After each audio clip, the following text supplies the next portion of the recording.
esto, Manini Río? ¿Dónde salió esto? ¡Se le escapó a Sotelo! ¡Se le escapó! Sotelo, democrático, Sotelo. ¿Esto? ¡Pip, pip! Se va para Sin TV. Ponele que haga hashtag. Hashtag. Streaming, salado. Enrique Ortega Salinas, buenas tardes, ¿cómo te va? Gracias por estar por allí. Gracias a ti, Néstor. La verdad que es un gusto, no es una frase protocolar, a mí no me gustan las frases protocolares. Cuando muere alguien yo no le digo al familiar mi más sentido pésame. No soy de ese tipo de... No digo que estén mal, sencillamente a mí no me llegan. Pero si me llego a morir, yo decía, che, le decía a los policías míos, che, Jorge, mirá, tu viejo era notable, decile eso. No, pero la verdad que me encanta participar en este medio, me llama mucho la atención la fidelidad de la gente que te sigue, ¿verdad? La verdad que lo tuyo hecho a pulmón es un fenómeno social digno de analizar. Mira, comenzamos con un comentario negativo. Mientras tanto, les quiero pedir, te lo mandé a último momento, no sé si lo podrás pasar o si ya lo pasaste. Pará, ¿lo tenés pronto, Florencia? Pero lo vamos bien, a pero antes de eso... Pará. Vamos a organizarnos. El videíto, si vos lo tenés en pantalla, lo vas a ver. ¿Vos ves a Enrique Ortega Salinas que dice ahí el cartel? ¿Lo llegás a ver ahora? ¿Tenés YouTube abierto? Ah, está igual atrasado. Pará que ya va a llegar. Pero igual quiero liquidar un tema breve primero. No, está bien, pero solamente para que veas dónde va a salir tu video cuando tú estés hablando, cuando tú des la orden. Correcto, te agradezco. Está Néstor de un lado, está Ortega Salinas por el otro y abajo va a ir el video, ¿está? Ahí apareció en YouTube. Y me disculpo con Gerardo Bleyer, que estuvo recién. Qué pena, porque estaba con otra conferencia y no lo pude escuchar hoy en particular. Pero y de pronto quizás yo diga alguna cosa que ustedes ya trataron. Está bueno para verlo, ¿no? Habló de política internacional del pasado y tiró una línea que da para revolcarse. Bueno, dale, todo tuyo el programa. Vale, mira, comenzamos con una noticia muy negativa, pero que espero que sea temporalmente negativa. El juez de primer turno de Canelones, Luis Alberto Sobot, decidió la prescripción del delito por el cual habían sido juzgados los ex policías Winston Vitale y Alejandro Ferreira por la causa aquella de las torturas en el centro clandestino Los Vagones. Él alega que los delitos ya prescribieron. Ahora el problema es que Uruguay tiene compromisos internacionales firmados y hay toda una doctrina jurídica internacional que dice que esta clase de abominables delitos no prescribe, ¿ya? No prescribe. Es curioso cómo nosotros, o por ejemplo la colectividad judía, no es una crítica a la colectividad judía, quiero aclarar en este caso, siguen persiguiendo nazis después de tantas décadas que pasaron de terminar la Segunda Guerra Mundial, pero no nos apoyan cuando nosotros, hay una pequeña crítica, ¿sí? Tratamos de que se haga justicia con estos seres abominables que violaban, que torturaban, que secuestraban niños, ¿ya? Que los regalaban a otras familias de militares y de policías. O sea, hay cosas que no tienen perdón, que asesinaron a mujeres embarazadas inclusive, ¿verdad? En general te estoy hablando de los distintos casos. Bueno, los uruguayos ahora bien sabemos lo que se hacía en aquellos centros clandestinos de reclusión durante la dictadura de 1973 a 1985, la dictadura blanca y colorada militar. No olvidemos eso. A veces solemos decir la dictadura militar, otros ya con la mentalidad más abierta, dictadura cívica militar. No, el término concreto es, y que me disculpe Salle si le copio un poco el estilo, blanca y colorada militar. ¿Ya? En otro momento daremos nombres para recordarle a la gente lo que fue esa dictadura. Por supuesto que todavía queda el recurso de reposición y de apelación, que esto lo va a presentar el abogado de las víctimas, Pablo Chargoña, ¿bien? Y también está el fiscal especializado en crímenes de lesa humanidad, Ricardo Percivale, que van a presentar ambos recursos. Si no funciona uno, funcionará el otro. Y por otra parte hay una segunda decisión, pero en este caso de la Suprema Corte de Justicia, que se niega a reabrir el caso de Vladimir Roslik. el médico, aquel que fue torturado y asesinado en una dependencia militar. ¿Por qué dice que no se puede reabrir? Porque lo considera cosa juzgada, ya que en aquel momento la justicia militar, la corrupta, cómplice y totalmente podrida justicia militar, no digo podrida como el término barato de insulto, sino que proviene de podredumbre, y tengo con qué respaldar mis palabras en un juzgado. Fíjate que condenó al mayor Sergio Cobarrer a la pena. A ver, vamos a entendernos. Hablamos de alguien que fue torturado y asesinado, que eran varios oficiales que estaban involucrados allí, y que al mayor Sergio Cobarrer, que se le agarró de cabeza de turco, se le dieron 4 meses y 18 días de prisión. 4 meses y 18 días.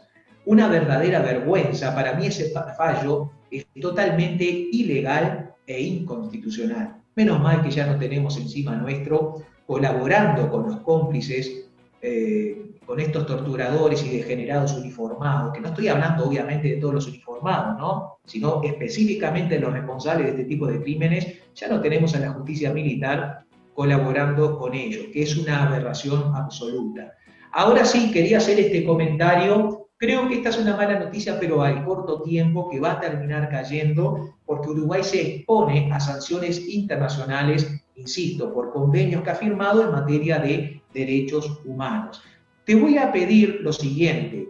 Espero que no lo hubieras pasado antes, porque, repito, me vuelvo a disculpar por no haber visto la primera parte del programa, pero en una entrevista con el hijo de Mauro Viale, a quien llegué a conocer, me llegó un par de veces a entrevistarme en Argentina, que ha muerto por coronavirus, pero el hijo, Jonathan Viale, entrevistó al presidente de la República del Uruguay, Luis Lacalle Pou, demostrando lo patético que es, o lo patética que es buena parte, no la totalidad, del periodismo argentino. Porque si vas a entrevistar a alguien, a ver, si a ti, Néstor, te toca entrevistar a Castillo de Perú, por ejemplo, a cualquiera, a Ortega de Nicaragua, a Biden de Estados Unidos, lo que sea. A la calle Herrera lo entrevisté, a Jorge Valle lo entrevisté y a Sanguinetti lo entrevisté.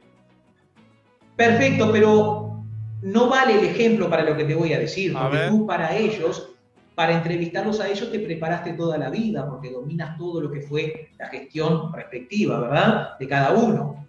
A lo que voy es que si algo demostró Jonathan Viale es que no estudió absolutamente nada para entrevistar a nuestro presidente, por lo cual no nos extraña que desde la periodista Canosa hasta el 100% de los periodistas de derecha en Argentina estén enamorados de nuestro presidente, fascinados con nuestro presidente. Te voy a pedir ahora sí que me hagas el favor de poner ese video y luego lo comentamos, porque es increíble cómo, aparte de mentirnos en la cara a los uruguayos, nuestro presidente aumenta su capacidad para la mentira, sobre todo cuando lo entrevistan de afuera. Ponelo el video, Florencia. Y tú me avisas cuando termine. Todos los analistas, o muchos Arrancó analistas, en este momento. Y quienes competían con nosotros en la campaña decían que no había forma de salir de esto sin impuestos. Y nosotros tercamente y obstinadamente decíamos, no vamos a poner impuestos. Primero porque no es necesario, porque si era necesario todo el resto de los argumentos caían por sí mismos. Y pasamos la pandemia, hicimos un gasto importante desde nuestro punto de vista en el 2020 y ahora tenemos un gasto mayor previsto por la pandemia en el 2021 y ahorramos más de 600 millones de dólares. Entonces, gastamos 670 y vamos a gastar 940 este año y ahorramos 600 millones de dólares, sin poner impuestos. Y la verdad que el otro día, hablando con el equipo económico, no es un tema que hagamos discurso, ni promocionemos, ni nos jactemos, pero sí la tranquilidad de haber cumplido con la palabra de que dijimos que se podían acomodar las cifras, que se podía bajar el déficit, simplemente en un estado más ágil. Más musculatura y menos grasa. Más gasto eficiente, menos gasto ineficiente. Le hago una pregunta. Más gasto ineficiente, menos gasto ineficiente. Terminó. Bien, bien. Si yo fuera Jonathan Viale, me hubiera preocupado un poquitito por estudiar algo y le hubiera hecho una repregunta. Fenómeno, muy bien, señor presidente, nos alegramos, ahorraron más de 600 millones de dólares en plena pandemia. Pero usted no menciona, por ejemplo, que eso fue a costa de la pérdida del poder de compra de todos los uruguayos. La pérdida de salario real, 1.7 en el 2020, y en estos 6 meses ya vamos por encima de la mitad de esa pérdida. Con lo cual, al final del año vamos a tener una pérdida del salario real realmente superior. Aumentó la pobreza, 100.000 pobres nuevos en un país de 3.750.000 habitantes, que es menos de la población que tiene un barrio en Buenos Aires como Caballito, por ejemplo. Aumento del desempleo, descenso de las pensiones y jubilaciones, porque están atadas a la evolución del salario. Se recortaron planes sociales que afectan inclusive a los más débiles, a los niños. El otro día veía un cartel de un lugar donde se da la famosa copa de leche y decía, sin acompañamiento. Son tan miserables que hasta en eso han llegado a recortar. En séptimo lugar, se recortó el presupuesto de vivienda. Cuando él habla del ahorro, no te dice que 1.450 millones de pesos se recortaron en viviendas, pero paralelamente y por intermedio de la LUC se estableció por ley el desalojo exprés. El otro día Oscar comentaba que hay 70.000 familias en el Uruguay con contratos precarios. El contrato precario habilita a quien arrienda a expulsar a su inquilino en un plazo fulminante de 6 días. Y si es buen pagador, bueno, 1 mes. Pero la inmensa mayoría de la gente que integra estas 70.000 familias son madres solteras, divorciadas, viudas, con hijos a cargo. Ese es el sector más débil de nuestra sociedad, al que el Estado tendría que abrazar y proteger muy especialmente. Muy especialmente. Y en medio de esa crisis se habilita semejante medida, se recorta el presupuesto de vivienda, que es algo fundamental, y si alguien viene siendo buen pagador y pierde el empleo, que de la noche a la mañana lo puedan tirar a la calle, en estas circunstancias. Pero además no comentó que el IVA sí aumentó un 10%. Eso sí, no se olvidó de aumentar su propio salario, ni de aumentarle, más bien diría habilitar la suba de su propio salario. Él se asegura no perder, pero se le aumentó una cantidad de funcionarios de confianza el sueldo en 100.000 pesos por mes. ¿Cuántas familias podrían sobrevivir ganando, no la mitad, la cuarta parte, 25.000 pesos por mes, y le salvaríamos la vida? ¿Me ibas a decir algo? Sí, una pequeña acotación. En el marco de ese ahorro de 600 millones de dólares e Indamais y de los aumentos y todo lo demás, murieron 5.900 personas por COVID. Murieron 5.900 personas por COVID, que simplemente con invertir dinero para parar la movilización se hubiera frenado muchas muertes. Es tema no menor. Sí. Recuerdo cuando Humberto de Vargas le preguntó a Olesker, muy ofuscado Humberto de Vargas, por la propuesta de la renta universal, y la verdad que lo sacó medio a la apurada y Olesker no le respondió lo que correspondía. Porque Humberto de Vargas decía, pero usted pretende de que a mí, si cierran el Canal 10, me paguen mi sueldo. No, Humberto, y te lo digo afectuosamente porque me trataste muy bien, espectacularmente bien cuando fui al Canal 10. No es para ti, no es para mí.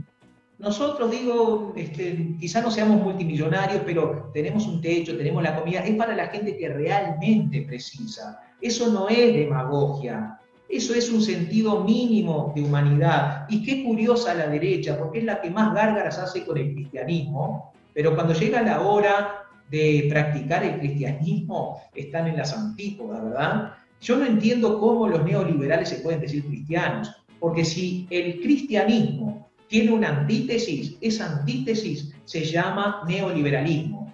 Neoliberalismo es sinónimo de solidaridad. Perdón, cristianismo es sinónimo de solidaridad.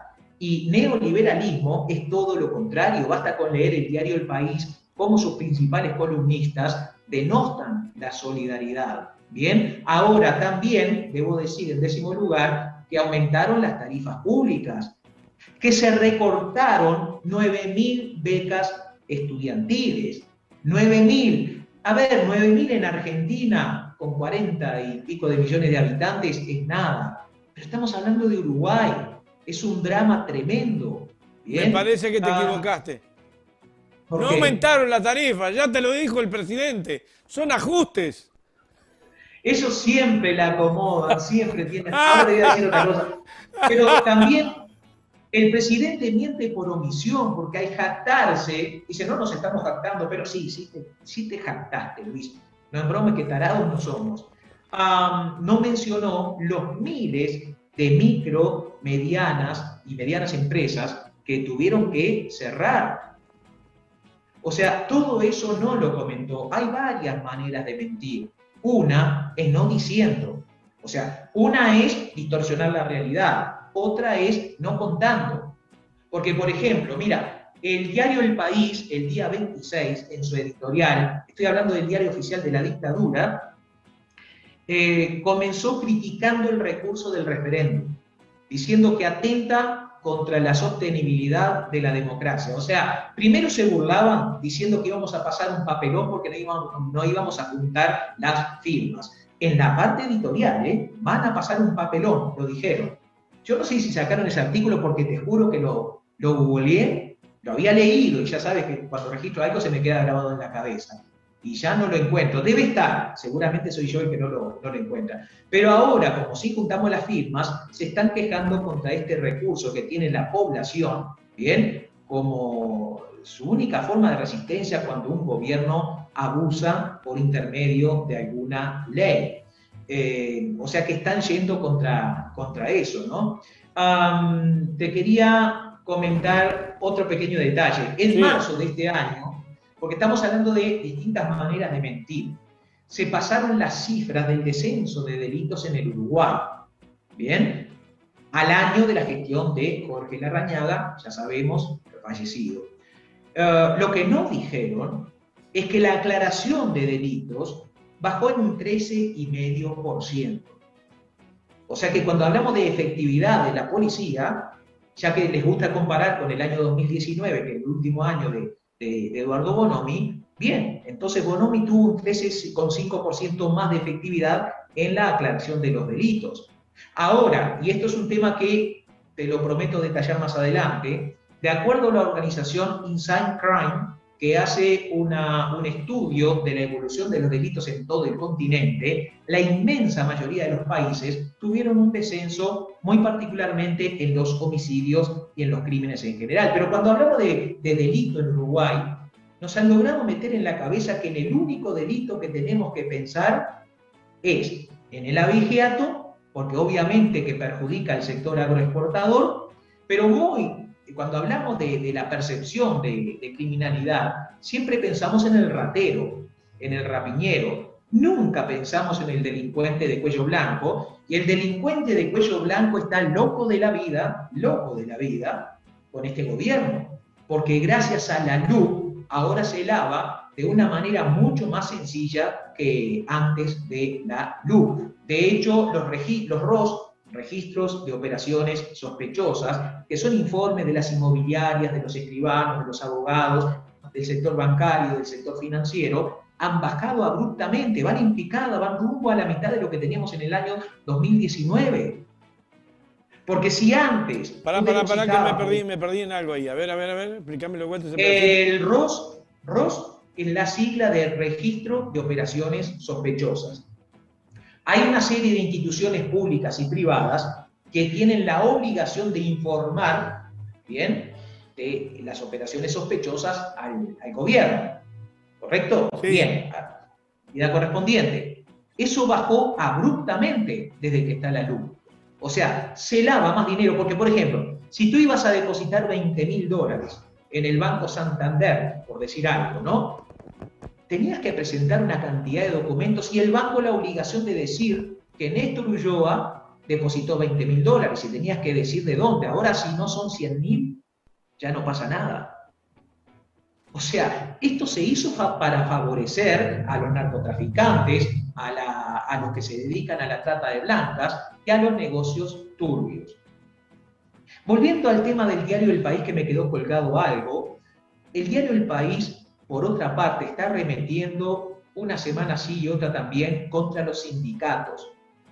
La derecha, muy particularmente el herrerismo, siempre le tuvo fobia a los representantes de los trabajadores. ¿Cuál es el país ideal para el herrerismo y la derecha en general?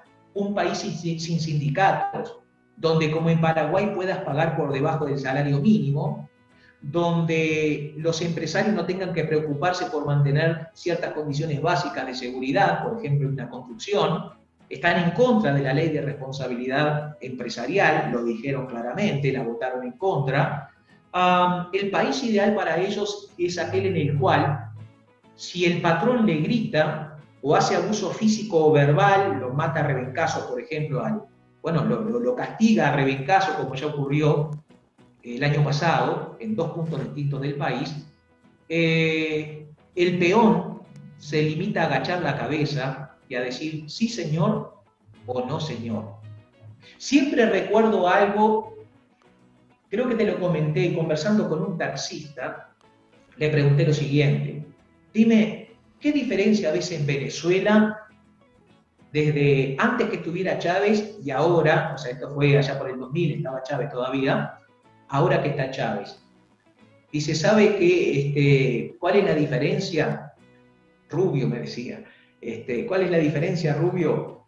Que antes un patrón le gritaba a su empleado y agachaba la cabeza y guardaba silencio. Ahora levanta la vista, lo mira a los ojos y le pregunta, ¿por qué me está gritando? Lo que pasa es que Hugo Chávez ejerció la docencia como nunca vi en toda mi vida.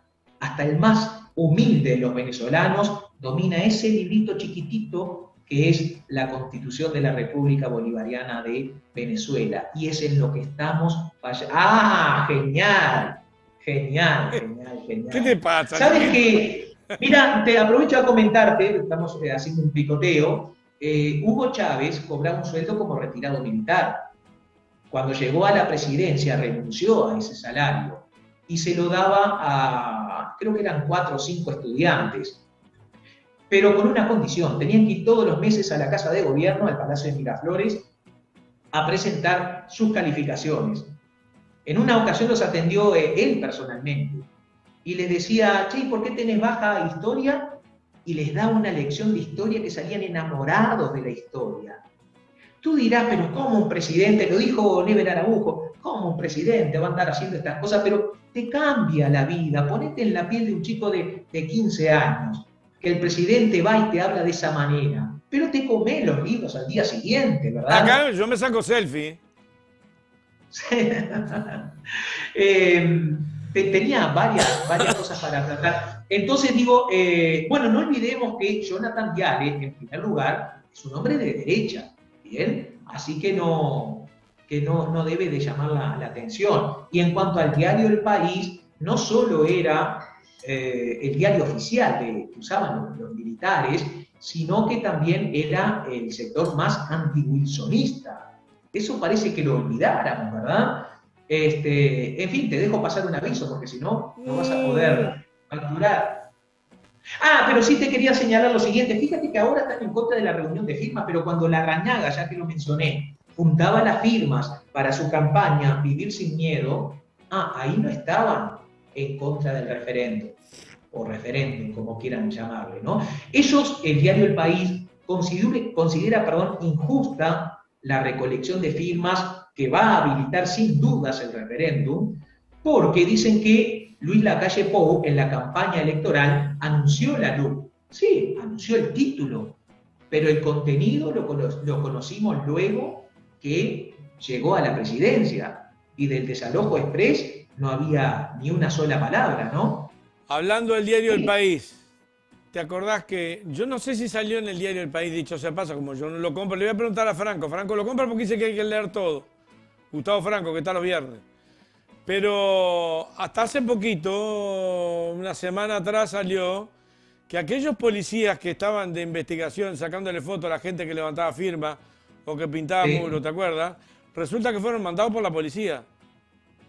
Yo no vi el diario El País denunciando eso. No, es cierto.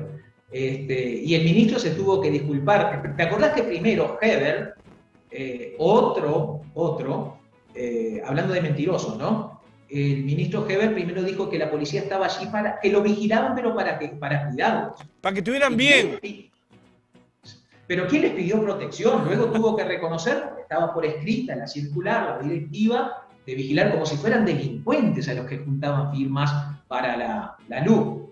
Entonces, digo, no es cierto que Luis le hubiera dicho a la gente, o a todos los uruguayos, lo que iba a hacer. Dijo, voy a presentar un paquete de leyes. Y mencionó, sí, un par de cositas, pero luego eran 500 leyes disfrazadas como si fueran una. Y yo aprovecho a decirle a la gente, yo entiendo que de pronto si tú leíste la LUC, haya partes o artículos que tú digas, ah, qué bien esto, yo voy a defender la LUC porque esta parte me gusta.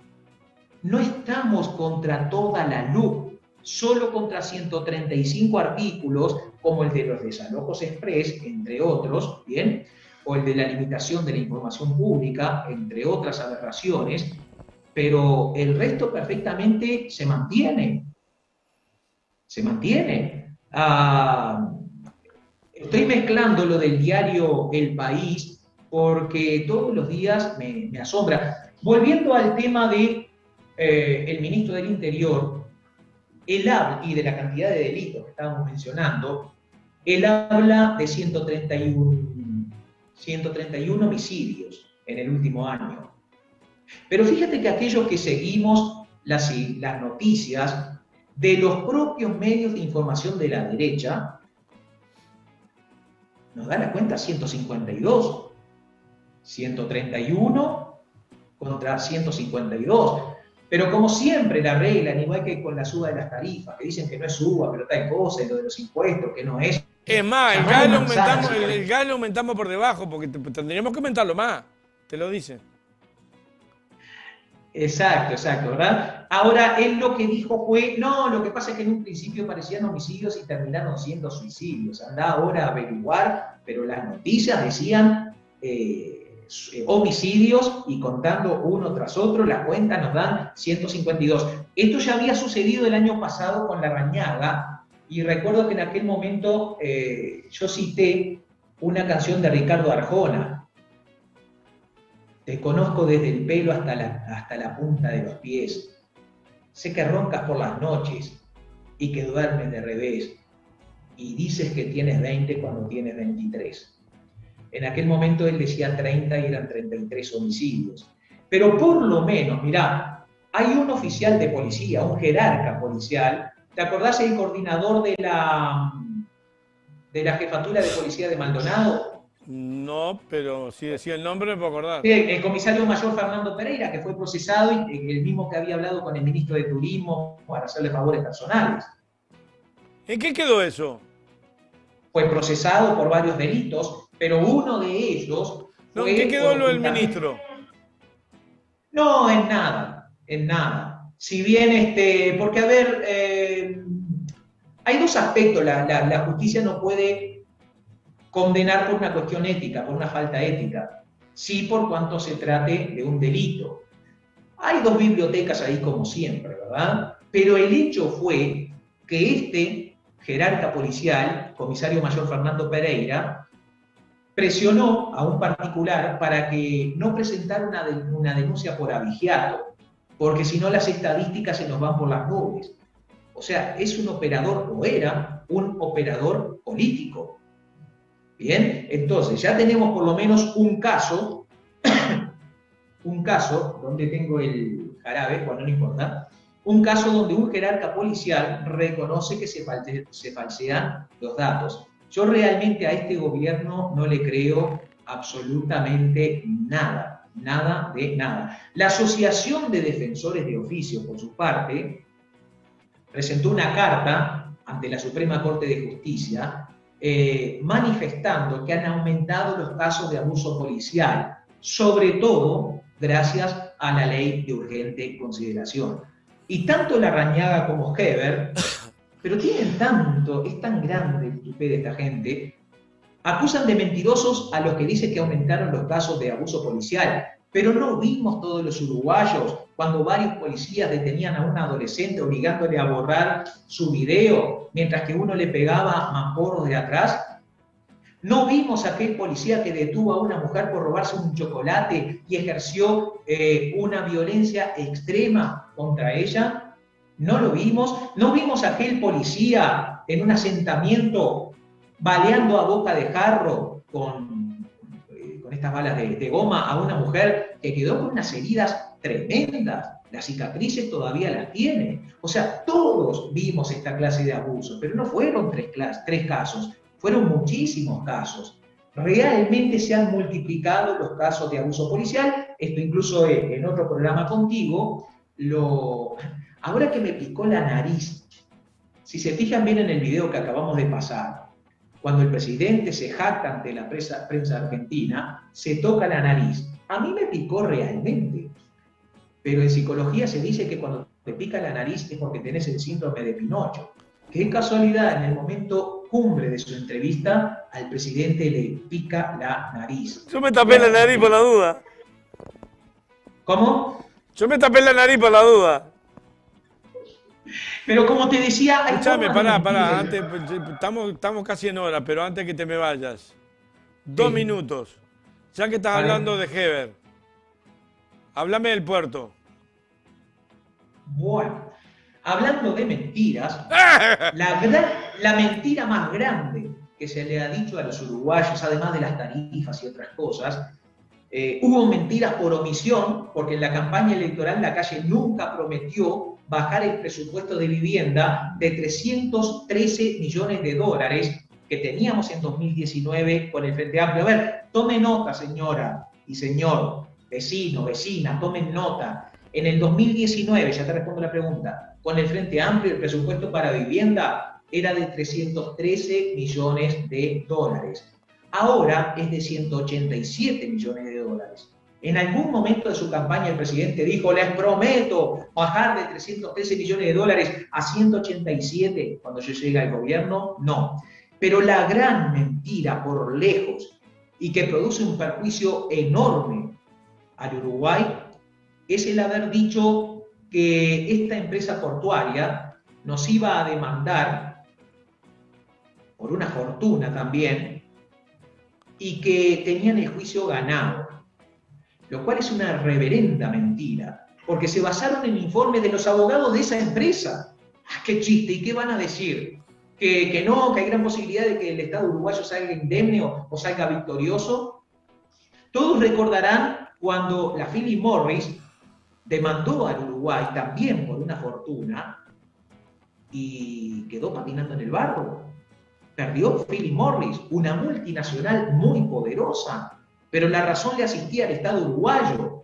Y no hay ningún jurista serio en este país que pueda decir que esa empresa portuaria, Catoen Nati, o como diablo se pronuncie, porque hay distintas versiones al respecto, le vaya a ganar o le fuera a ganar al Estado uruguayo. No sé por qué hablan de 50 años, porque estos son 60 años de entrega de uno de los servicios más lucrativos del puerto.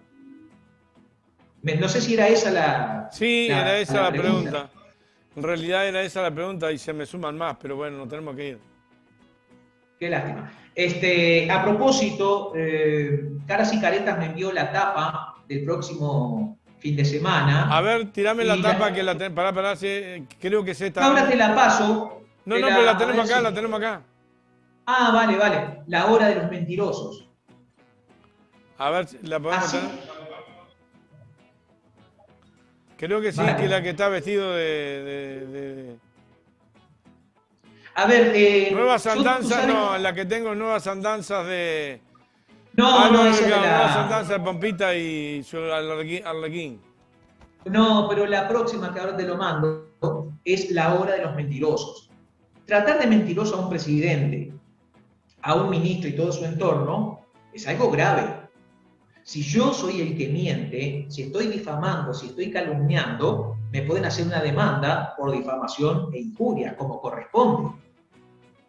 Ojalá que lo hagan. No sabes con qué placer pondría mi valija en el primer avión que salga para Uruguay para ir a fundamentar. Eso sí, les advierto, me van a tener que escuchar más o menos durante unas 48 horas de corrido y sin descanso argumentar de por qué digo todo esto, pero quiero señalar un hecho gravísimo. A la asunción del presidente del Perú, el presidente no fue.